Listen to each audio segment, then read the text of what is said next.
When pagpintasan na pwede coffee plantation tayo tatta, although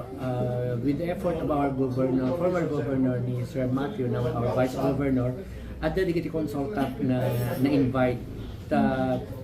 nga mangkita mga daligidya kape tayo, although ato digiti na harvest damit idikwan, but may sa nga nakita lang medyo the quality of the coffee. So nga siguro DJ proseso na, so we are planning to have coffee stakeholders forum and meeting na amin involved na agencies like agriculture, DOST,